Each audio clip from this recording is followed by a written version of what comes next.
नमस्कार, बतकही चौक में आपका स्वागत है। देश में यूजीसी को लेकर जबरदस्त घमासान छिड़ा हुआ है। सवर्ण समाज इसके विरोध में प्रदर्शन कर रहा है। सरकार से इस नए कानून को वापस लेने की मांग कर रहा है। इस पर हमारे साथ राष्ट्रीय सवर्ण परिषद के अध्यक्ष पंकज धौरैया जी हैं, जो इस पर अपनी बात रखेंगे। पंकज जी, आपका बहुत बहुत स्वागत है बतकही चौक पर। आप लगातार यूजीसी के खिलाफ बोल रहे हैं, प्रदर्शन कर रहे हैं। आपका संगठन पूरी मजबूती के साथ खड़ा हुआ है। दिल्ली हो या जयपुर हो, जहां भी प्रदर्शन हुए आपके लोग वहां पे दिखाई दिए। अब जिस तरीके से सरकार का इस पर रवैया है, उस पर आप क्या कहेंगे?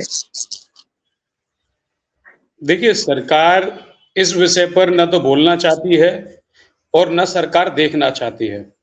अभी हाल में ही चुनाव हुआ है बंगाल में।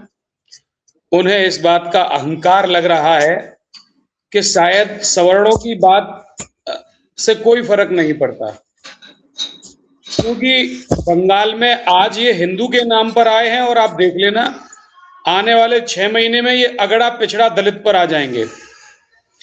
और यूपी और दिल्ली की आज की स्थिति ऐसी है, या फिर अगर उत्तर राज्यों की बात की जाए, कि यहाँ सवर्ण समाज बेहद नाराज है, क्योंकि यहाँ पर ये हिंदुओं के नाम पे आए थे, सनातन के नाम पे आए थे, लेकिन इन्होंने इन्हीं लोगों का शोषण किया, इन्हीं लोगों के बच्चों पर हमले कराए।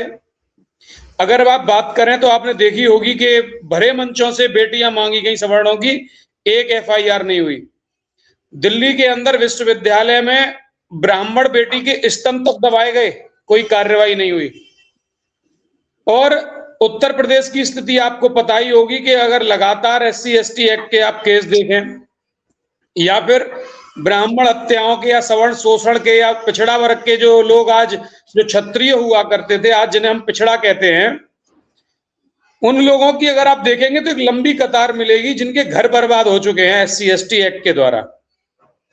ये देश को बांटने की राजनीति की जा रही है इस देश में। और आज ऐसी स्थिति आ चुकी है कि अगर यूजीसी का विरोध अच्छे रूप से नहीं किया गया, या फिर इस सरकार को यहां पर एक बड़ा झटका नहीं दिया गया, तो आने वाले समय में सवर्ण समाज एवं जो जैसे हम कहते हैं जो क्षत्रिय का अंतरिम पायदान पे जो पिछड़ा बना दिया है, उन लोगों के लिए रोटी खाना दूभर हो जाएगा। ऐसी स्थिति है। और यूजीसी एक कानून ही नहीं है, एक जहर है जो कि जड़ में जा रहा है। जड़ अर्थात विद्यालय, विश्वविद्यालय, जहां पर छात्र आपस में रहते थे, पढ़ते थे और अपने भविष्य की कल्पना किया करते थे, लेकिन आज उनका भविष्य अंधेरे में है और उनमें नफरत का बीज बो दिया गया है। अच्छा पंकज जी, ये बताइए कि जैसे यूजीसी लाया गया, नई गाइडलाइन जारी की गई, तो उसको पूरी गाइडलाइन को लेके आपकी दिक्कत समस्या है, विरोध है, या फिर उसमें कुछ चीजें हैं जो अलग अलग पॉइंट्स बताए गए उसको लेकर है? देखिए, मेरा तो सीधा मानना है कि जब चीज की किसी की आवश्यकता ही नहीं है, क्या यूजीसी कानून किसी ने मांगा? नहीं मांगा। आप क्यों लेके आए? पहली बात तो आपको ये बीज बोना ही नहीं चाहिए था इस देश में कि एक तरफ समर्थन और एक तरफ विरोध होने लग जाए। अगर आपको लगता है कि ये आवश्यकता भी थी, तो दोनों पहलुओं को देखना था कि भाई अनैतिक किसी के साथ ना हो। आज की जो स्थिति है वो ऐसा है कि सवर्णों का कोई भी बच्चा है वह सुरक्षित नहीं है। जो क्षत्रिय थे वो भी आज ओबीसी बनकर सोचेंगे कि भाई हमें अच्छा अवसर मिल गया। ये तो बांटो राजनीति का अवसर दिया गया है, आपस में लड़ाने का अवसर प्रदान किया गया है। इसकी कोई विशेष आवश्यकता तो थी नहीं। पहले से ही देश जातिगत आरक्षण एवं जातिगत कानून से प्रताड़ित है। एक तरफ सरकार कहती है कि जाति को खत्म किया जाए, ठीक है, वर्ग को खत्म किया जाए, समानता बढ़े, लेकिन यूजीसी के मामले पर यही कहना है लोगों का कि यूजीसी के अगर लागू किया गया या लाया गया तो इससे समाज में असमानता बढ़ेगी, दूरियां बढ़ेंगी लोगों के बीच। जो आज एक साथ बच्चे स्कूलों में पढ़ रहे हैं, विश्वविद्यालय में पढ़ रहे हैं, उन्हीं के बीच में दरार पैदा होगी। तो इस बात को सरकार आखिर क्यों नहीं समझ पा रही है? सरकार सब समझती है। सरकार देखती है वोट बैंक और सड़क पे आके ऊधम कौन कर सकता है। सरकार को पता है कि ये एक ऐसा वर्ग है सवर्ण समाज जिसकी कभी किसी ने बात नहीं की, जिसको पहले 1990 में मंडल आयोग के द्वारा बांट दिया गया, क्षत्रियों को ओबीसी बना दिया गया, बीसी बना दिया गया। और उन्हें पता है कि ये समाज और देश चाटुकार टाइप का है, ये स्वार्थी है, इसके लिए योजना दे दो, इसको कोई लाभ बता दो तो ये देश को भी बेच के खा जाएगा। शायद मुझे जो लगता है इनकी नजर में ऐसा ही है कि राशन का 5 किलो का थैला दे दो, ये अपने घर से भी समझौता कर लेगा। तो स्थितियां ऐसी है कि जब तक ये सवर्ण समाज जो ब्राह्मण क्षत्रिय वैश्य हैं और जो ओबीसी में बांटे गए, जब तक ये सारे लोग मिलकर सड़क पर नहीं उतरेंगे तब तक इन्हें सरकार किसी भी गंभीरता से नहीं लेगी। यही कारण है कि सरकार इन्हें किसी भी प्रकार से इनके ऊपर विचार करने के लिए तैयार नहीं है, वो केवल बांटकर राजनीति में तैयार है। अगर मैं ब्राह्मण की राजनीति की करूं तो ये स्वीकार कर लेंगे, लेकिन सवर्ण की राजनीति या सवर्ण की बात किया जाए तो ये सरकार बिल्कुल स्वीकार नहीं कर रही। आप देख रहे होंगे कि मैंने 1 महीने जब मैं यात्रा लेके निकल रहा था हाथरस से, तो लगभग मुझे 5 फरवरी को ही नजरबंद कर लिया गया। नजरबंद के बाद मैंने 7 फरवरी को निकला और 1 महीने 6 मार्च तक मैंने सत्याग्रह बीच सड़क पे किया, भारी सर्दी में किया। और उसके बाद आप देखेंगे 6 मार्च को आंदोलन के लिए मैं दिल्ली आया। जब से मैं अभी तक दिल्ली में हूं, लगभग 4 महीने से मैं सवर्णों को जगाने का कार्य कर रहा हूं। उसी दौरान मुझ पे इसी सरकार ने, इसी भाजपा सरकार ने, मैं भी भगवाधारी हूं, ये भी भगवाधारी होने का दावा करते हैं। गौ माता राष्ट्रमाता की मांग मैं भी करता हूं, यूसीसी की मांग मैं करता हूं। 15 साल इनकी सरकार को होने जा रहे हैं, लेकिन न गौ माता राष्ट्रमाता बनी, न यूसीसी बिल आया, न देश में संख्या वाला कानून इन्होंने लागू किया कि जिससे संख्या पर रोक लगे। और ये यूजीसी और लागू करके इसके विरोध में हमने जब प्रश्न किया तो वही है कि सरकार से जब हमने प्रश्न किया तो हमारे ऊपर मुकदमे दर्ज कर दिए गए, 6 फर्जी मुकदमे, हिस्ट्री शीटर बना दिया गया। आप सोचिए, मुझ पे एक मारपीट का केस नहीं है, मैंने आज तक किसी के साथ एक मारपीट नहीं की है, कोई ऐसा गंभीर केस नहीं है। सारे जितने भी केस हैं प्रशासन के द्वारा या प्रशासन के द्वारा कुट रचित रूप से दर्ज कराए हुए मुझ पे मुकदमे हैं। तो मैं हिस्ट्री शीटर कहां से हो गया, आप बताइए। 21 मुकदमे वाला मुख्यमंत्री बन जाता, 21 मुकदमे वाला मुख्यमंत्री बन जाता है उत्तर प्रदेश का, और 22 मुकदमे जो समाज के लिए लेता है, जो अपने समाज की न्याय की मांग करता है, उसे हिस्ट्री शीटर बना दिया जाता है। यही भेदभाव है। तो कहीं ना कहीं सरकार को ऐसा लग रहा था क्या कि अगर पंकज धौरैया को रोका नहीं गया तो आगे चल के बहुत बड़े स्तर पे आंदोलन करेंगे सरकार के खिलाफ, यूजीसी के खिलाफ, तो इसलिए सारा जो कानूनी दांव पे चलाया गया? हाँ जरूर। आज मैं अगर जाटव जाति से होता, आज यदि मैं मुसलमान होता, तो यही लोग मुझे संरक्षण दे रहे होते कोई ना कोई पार्टी के रूप में। या तो कांग्रेस दे रही होती, या फिर मुझे बसपा दे रही होती, सपा दे रही होती, भारतीय जनता पार्टी दे रही होती। लेकिन सबसे बड़ा मुख्य कारण है कि एक तो मैं ब्राह्मण हूं और दूसरा मैं सवर्ण समाज के ऊपर हो रहे भेदभाव और अन्याय की बात कर रहा हूं।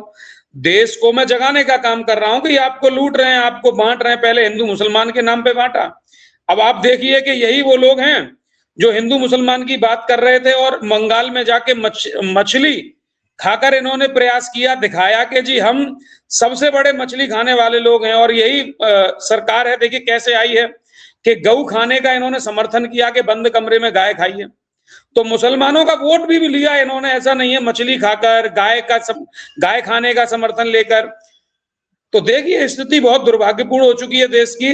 ये जितना बांटना चाह रहे हैं उतना देश बंट रहा है, और हमारे समाज के लोग मूर्खों की तरह, गुलामी की जंजीरों में बंद कर इनके कार्यों को देख रहे हैं और समर्थन कर रहे हैं। अब वही स्थिति है जो एक दिन चंद्रशेखर आजाद की थी। जी बताइए। नहीं, आज वही स्थिति है कि आज चंद्रशेखर आजाद और सुभाष चंद्र बोस को नाम लेने वाले कोई पैदा नहीं है, उनको समर्थन करने वाले नहीं है। लेकिन एक देश में राजनीति कर दी जाए अंबेडकर के नाम की या फिर दलित के नाम की, तो आपको पूरा समर्थन मिलेगा और 403 करोड़ रुपए के संरक्षण में, मूर्तियों के संरक्षण के लिए पैसा मिलेगा, और हजारों करोड़ रुपए जो सरकार देश की सुरक्षा में फौजियों को, सेनाओं को देना चाहिए, वो सारा पैसा आपको यहाँ लगा दिया जा रहा है, SC/ST एक्ट के मुआवजे में दिया जा रहा है। अब आप देखिए देश की स्थिति कितनी गंभीर है।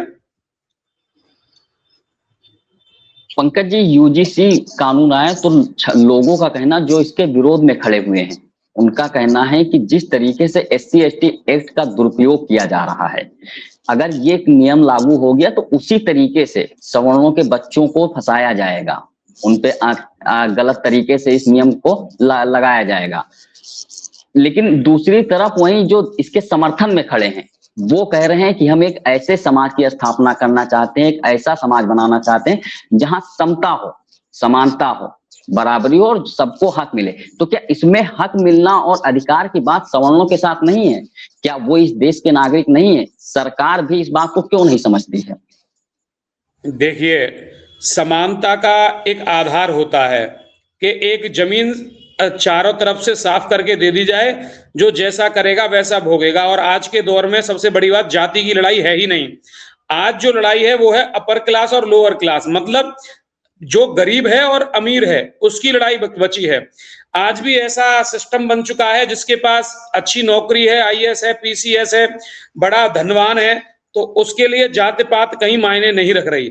वहां पर नीचे जो एससी कैटेगरी के लोग हैं वह जनरल में जा रहे हैं और जनरल के लोग हैं वो एससी में जा रहे हैं।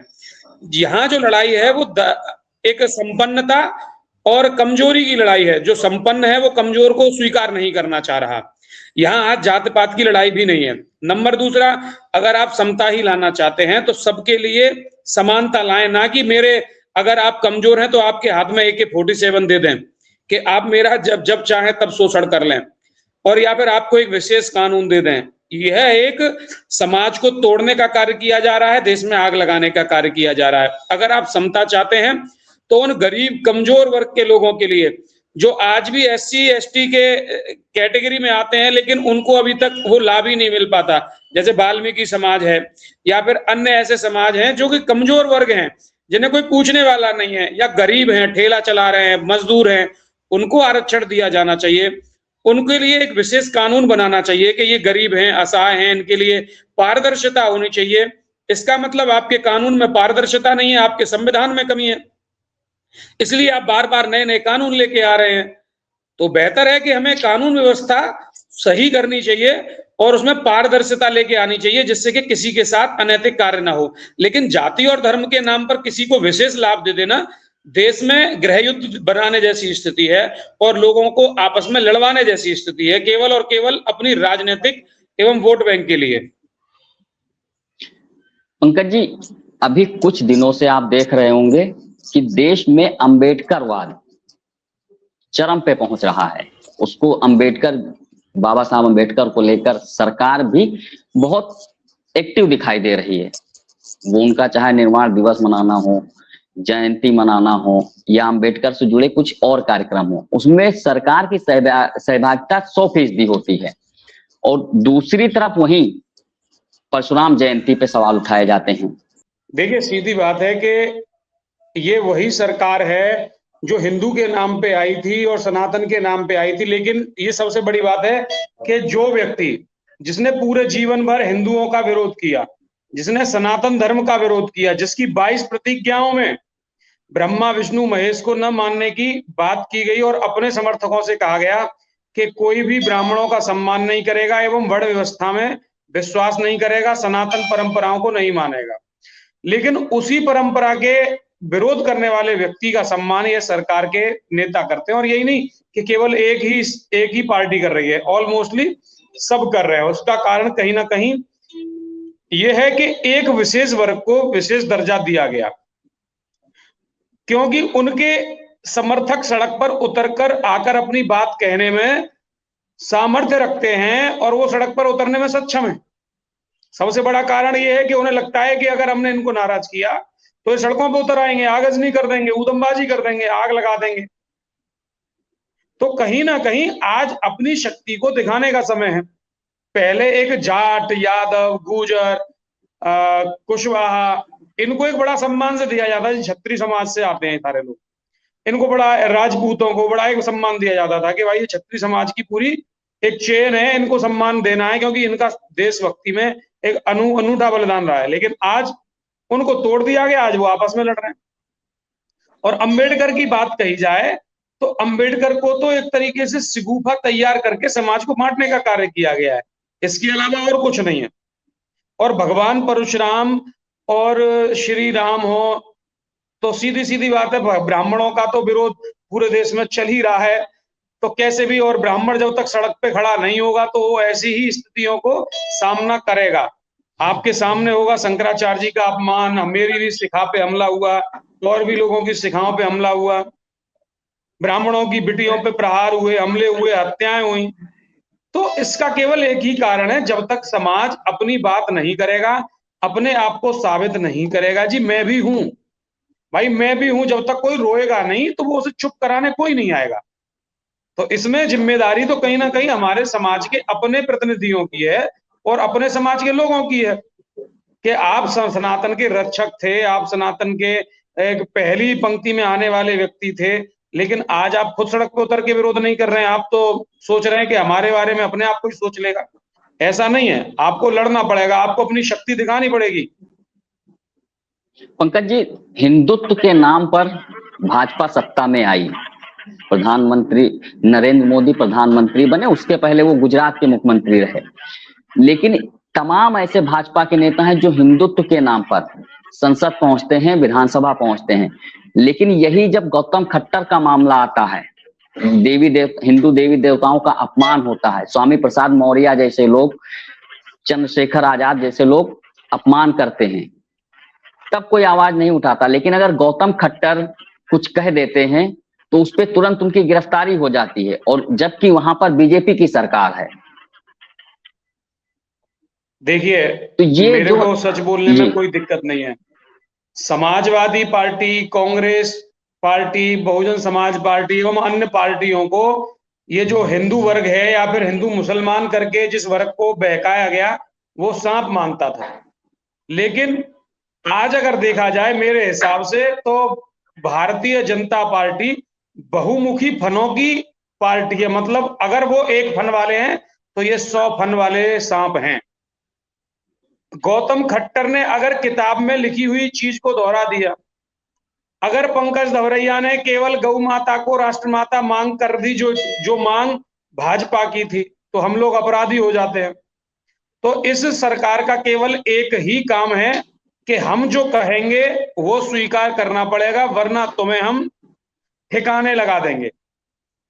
ठिकाने लगाने में यह पार्टी पूरी तरीके से सक्षम हो चुकी है, इसलिए लोग कायर हो चुके हैं। आज की जो स्थिति है वो अगर आप बात करें तो अंग्रेज और मुगल के जमाने में एक शासन हुआ करता था, लोग डरते थे कि वो मार देंगे। उनसे भी बुरी स्थिति है आज की कि इमरजेंसी जैसे हालात हैं कि भाजपा के खिलाफ अगर कोई एक शब्द बोलेगा तो उस पे मुकदमे लगना तय है, उसका उठकर जेल जाना तय है। सनातन की भी अगर ठेकेदारी है, हिंदुत्व की भी अगर ठेकेदारी है, तो वो केवल भाजपा के पास ही रहनी चाहिए। अगर आप अपने आप को हिंदू बोलेंगे तो इस बात पे भी मुकदमा कब आपके ऊपर हो जाए ये आपको कुछ नहीं पता, क्योंकि वो मछली खाएंगे तो वो हिंदुवादी हैं, वो गाय खाएंगे तो वो हिंदुवादी हैं। उनके ऊपर सीबीआई और तमाम मुकदमे लग रहे हैं और वो भाजपा में शामिल हो जाएगा तो वो हिंदुवादी है। वो देशद्रोही है और वो भाजपा में शामिल हो जाए तो वो हिंदुवादी है। वो आतंकवादी है और वो मुसलमान कल तक गाली खा रहा था, वो आज भाजपा में शामिल हो जाए तो उससे बड़ा देशद्रोही, वो देशभक्त इस दुनिया में कोई नहीं है। जो भाजपा ज्वाइन कर लेगा, मैं अगर कल भाजपा ज्वाइन कर लूं तो मुझसे बड़ा देशभक्त इस दुनिया में कोई नहीं होगा। कुल मिलाकर यह है कि भाजपा ज्वाइन करो और अपने आप को सुरक्षित करो। ऐसी स्थितियां आज लागू कर दी हैं भाजपा ने। और आप देख रहे होंगे बंगाल में ऐसी स्थिति मेरे ख्याल से कभी हमने सुनी नहीं थी, न हम ममता दीदी का कभी समर्थन करते, पर लेकिन ये विचारणीय है कि मुख्यमंत्री जैसे पद पर रहने वाली ममता दीदी बोलती है कि मुझे मारा गया, पीटा गया, सीसीटीवी बंद कराए गए। तो ये कहीं ना कहीं प्रश्न लगाता है कि एक मुख्यमंत्री महिला होके ऐसे आरोप क्यों लगा रही है, क्या वाकई में ऐसा हुआ है? आखिर में हुआ क्या है? देखिए, बेईमानी तो ये करते हैं, बेईमानी में ये नंबर 1 है, ये गुंडे भी नंबर 1 है, ये बदमाश भी नंबर 1 है। इनसे बड़ा गुंडा इस दुनिया में कोई नहीं है। और ये सबसे बड़ी बात कि ये शक्तिशाली हैं, तन मन धन से भी ये शक्तिशाली हैं और इनसे लड़ना आसान नहीं है। ये बहरूपीय हैं। एक तो थे केवल दिखावे वाले, उनको झेलना आसान था, लेकिन ये है बहरूपीय। भीम आर्मी को सपोर्ट करने वाली भारतीय जनता पार्टी, ओवैसी को खड़ा करने वाली भारतीय जनता पार्टी, जितने भी ऐसे लोग हैं जो अलगाववादी हैं या समाज में विद्रोह करते हैं, समाज को बांटने का काम करते हैं, उनको भारतीय जनता पार्टी का कहीं ना कहीं संरक्षण प्राप्त है। वरना अभी मुझे कुछ कह लेने दीजिए, कुछ 2 शब्द मुझे किसी के बारे में कह लेने दीजिए, गौतम खट्टर को कह लेने दीजिए, अजीत भारती को कह लेने दीजिए, सब जेल में दिखेंगे, सब पे दर्जनों मुकदमे लिख जाते हैं 5 मिनट में। लेकिन ओवैसी को बोलने दीजिए, पूरा संरक्षण भाजपा देगी। चंद्रशेखर रावण को बोलने दीजिए, उसको पूरा संरक्षण भाजपा देगी। उससे एनएसए भी हटा ली गई, उसको वाई सिक्योरिटी इसीलिए दी गई जिससे कि वो चुनाव जीत सके, और उसको चुनाव जिताया गया फंडिंग देके, और मायावती को कमजोर किया जा सके। मायावती आज तक समझ ही नहीं पाई उस चीज को। इस देश में राजनीति जारी है, और कोई अगर जाति के नाम पर सफल हो रहा है तो वो जाति के नाम पर सफलता प्राप्त कर रहा है, कोई धर्म के नाम पर सफल होना चाहता है वो धर्म के नाम पर। पंकज जी, हमारे साथ जुड़ने के लिए आपका बहुत बहुत धन्यवाद। This video is sponsored by Ram Ram Group of Companies, co-sponsored by Nature House and Bhaiya Ji Silver Coated Ilachi.